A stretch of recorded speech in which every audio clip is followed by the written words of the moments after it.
बुलेटिनच्या सुरुवातीला बातमी आहे। धाराशिवमधून 2 वर्षांचा नातू आणि आजी पुरात अडकले होते। त्याची माहिती खासदार ओमराजे निंबाळकर आणि प्रशासनाला मिळाली। दोघांना बाहेर काढण्यासाठी एनडीआरएफच्या पथकाला बोलावण्यात आलं। खासदार निंबाळकर सुद्धा घटनास्थळी आले। परिस्थिती बघून एनडीआरएफच्या जवानांसह खासदार ओमराजे निंबाळकर सुद्धा पुरात उतरले आणि 2 वर्षांच्या नातवासह आजीला बाहेर काढण्यासाठी मदत केली। धाराशिवच्या परंडा तालुक्यातील वडनेरमध्ये ही घटना घडली आहे।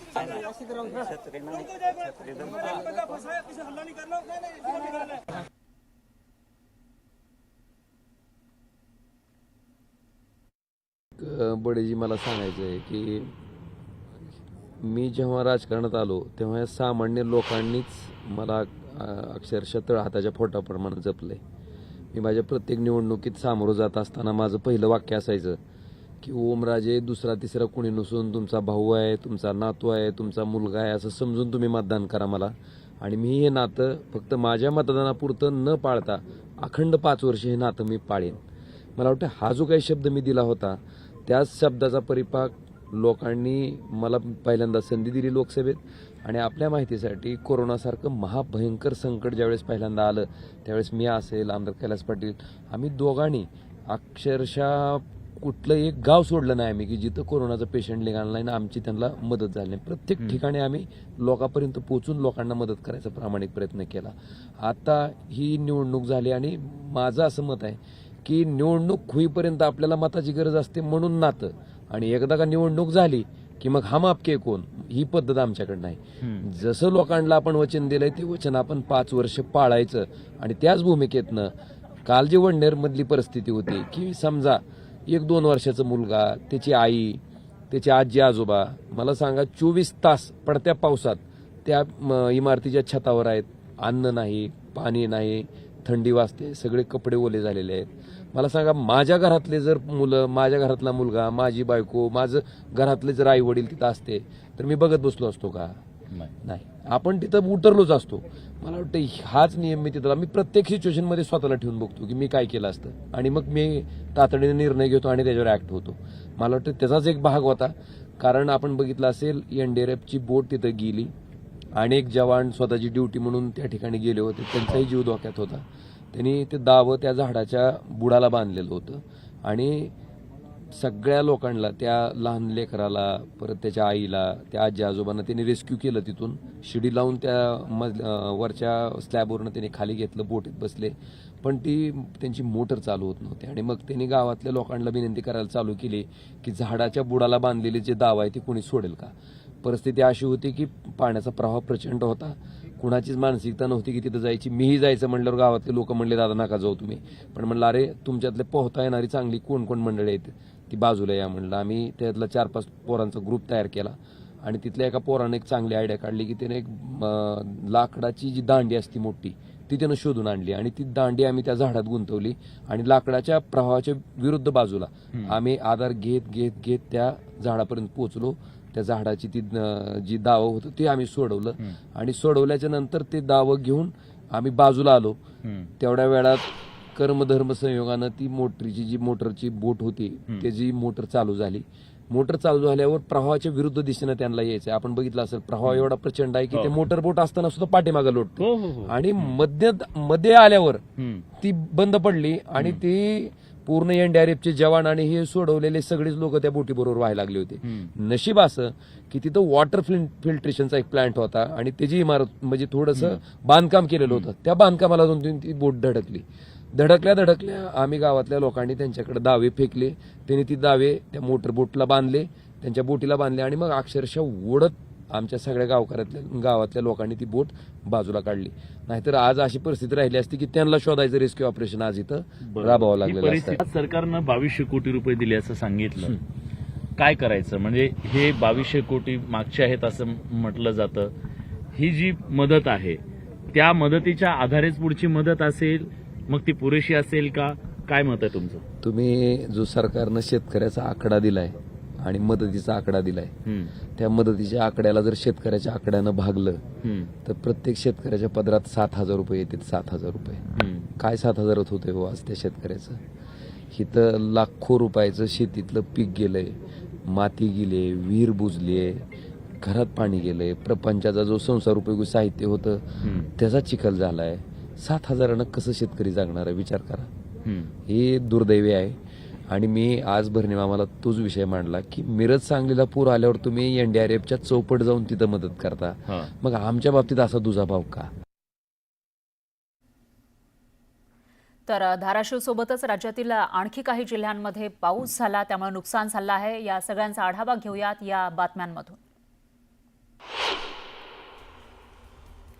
मराठवाड्याला 26, 27 आणि 28 सप्टेंबरला अतिवृष्टीचा इशारा देण्यात आलाय. हवामान विभागाकडून संपूर्ण मराठवाड्याला रेड अलर्ट जारी करण्यात आलाय.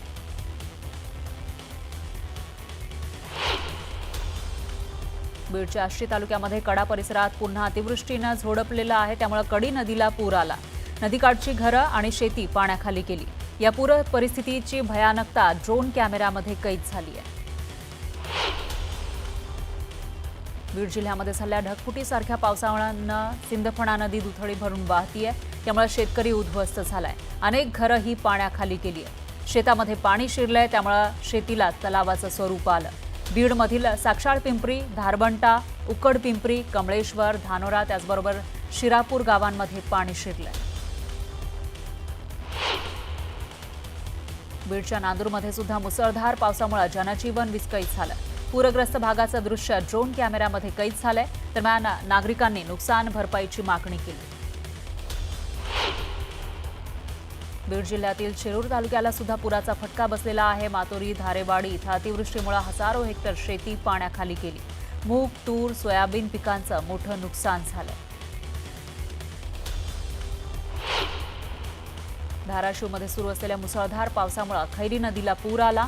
पुरामुळे परंडा तालुक्यातील शेळगाव गावाला पूर्णपणे पुराच्या पाण्याचा बेढा बसला. पावसामुळे निर्माण झालेल्या या भीषण परिस्थितीची ड्रोन दृश्य कॅमेऱ्यातून समोर आली आहेत. संपूर्ण गावाला पुराचा बेढा पडल्यामुळे जनजीवन इथं पूर्णपणे विस्कळीत झालंय. धाराशिव जिल्ह्यातल्या परंडा तालुक्यातील चांदणी धरणामध्ये पाण्याची मोठी आवक होतीये. त्यामुळे धरणाच्या दरवाजामधून विसर्ग सुरू आहे. यामुळे चांदणी नदीच्या पातळीत वाढ झाली आहे. नदीकाठच्या परिसराला धोक्याचा इशारा देण्यात आलाय. तर नदीच्या आजूबाजूचा परिसर पाण्यानं वेढला. सोलापूर जिल्ह्यामध्ये मध्यरात्री झालेल्या तुफान पावसामुळे सीना नदीला पूर आला. मोहोळ, दक्षिण सोलापूर आणि उत्तर सोलापुरातील तालुक्यांना महापुराचा मोठा धोका निर्माण झालाय. सीना नदीकाठच्या ग्रामस्थांनाही यामुळे काळजी घेण्याचं आवाहन करण्यात आलंय. सोलापूर पुणे महामार्गाला सीना नदीच्या महापुराचा फटका बसलेला आहे. सीना नदी पात्रामध्ये 2.25 लाख क्युसेकनं पाणी सोडण्यात आलंय. त्यामुळे महामार्गावर पाणीच पाणी झालं आणि यामुळे एकाच मार्गानं वाहतूक सुरू आहे. सोलापूरमध्ये पुराच्या पाण्यात रेल्वे कर्मचारी वाहून गेल्याची घटना समोर आली आहे. योगेश माने असं संबंधित रेल्वे कर्मचाऱ्याचं नाव आहे. सोलापूरहून होडगी रेल्वे स्टेशनवर ड्युटीवर जाताना ही दुर्घटना घडली. पुराच्या पाण्याला इतका वेग होता की कर्मचाऱ्याची दुचाकी ही वाहून गेली. जालना जिल्ह्यातल्या अनेक भागामध्ये मुसळधार पावसामुळे शेती पिकांचं मोठं नुकसान झालंय. जिल्ह्यातल्या 10 महसूल मंडळांमध्ये अतिवृष्टी झाली आहे. बदनापूर तालुक्यातील काही गावांमध्ये अतिवृष्टी झाली आहे. त्यामुळे शेती पिकांचं मोठं नुकसान झालंय. बदनापूरसह सेलगाव, बाकुळणी, माहेर, भायगाव या भागांमध्ये पावसाचा मोठा फटका बसला. करमाळामध्ये सीना नदीला पूर आलाय. यामुळे सांगोल्यातील आदिनाथ महाराजांच्या मंदिराला पुराच्या पाण्याचा बिळखा बसला. मंदिरात 70 ते 80 नागरिक अडकल्याची माहिती समोर आली आणि या नागरिकांना रेस्क्यू करण्याची मागणी करण्यात आली. जळगावच्या उचंदे परिसरामध्ये मुसळधार पावसानं हजेरी लावली. मुसळधार पावसामुळे पुराचं पाणी घरात शिरलं. यामुळे घरातील साहित्याचं नुकसान झालं. तातडीनं मदत करावी अशी मागणी इथल्या शेतकऱ्यांनी केली आहे. जळगावच्या भडगावात अतिवृष्टीमुळे ग्रामीण रुग्णालयामध्ये पाणी शिरलं. यामुळे रुग्णांसह नागरिकांना अडचणींचा सामना करावा लागतोय. दरम्यान पुराचं पाणी ओसरल्यानं रुग्णालयातील कामकाज सुरळीत सुरू झाल्याची माहिती समोर आली.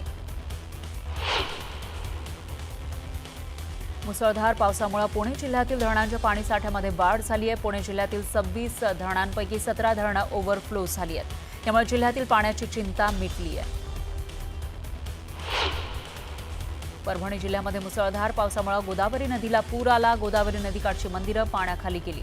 तर काही भागात शेतात पाणी शिरलं, त्यामुळे शेती पिकांचं मोठं नुकसान झालंय.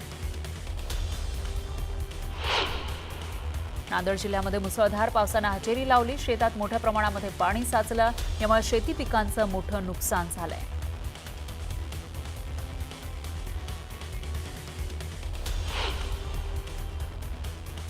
यानंतर घेऊयात एक छोटासा ब्रेक.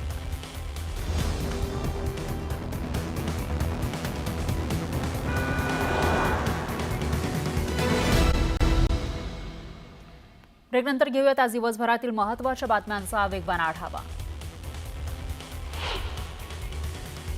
राष्ट्रीय चित्रपट पुरस्काराचं वितरण करण्यात आलं आहे. मोहनलाल यांना दादासाहेब फाळके पुरस्कार देण्यात आलाय, तर शाहरुख खानला राष्ट्रीय चित्रपट पुरस्कारानं सन्मानित करण्यात आलं.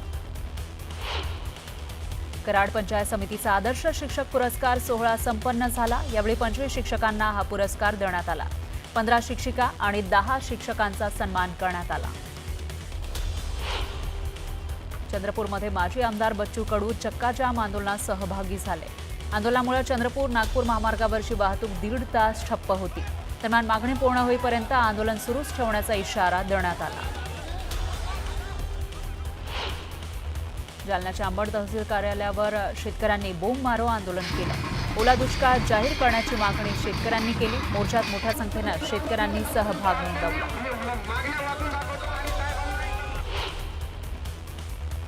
त्यानंतर घेऊयात एक छोटासा ब्रेक.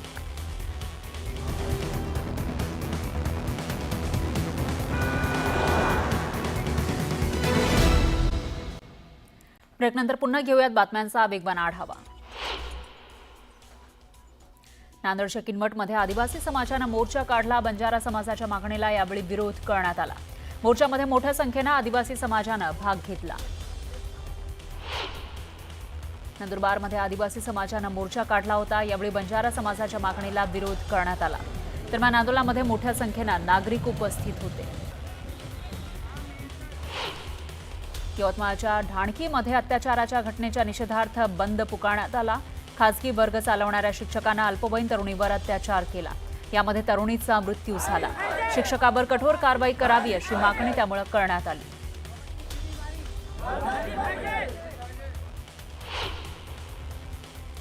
यानंतर बुलेटिनमध्ये वेळ झाली. इथे सामन्याची मात्र ताज्या बातम्यांसाठी तुम्ही बघत राहा न्यूज 18 लोकमत.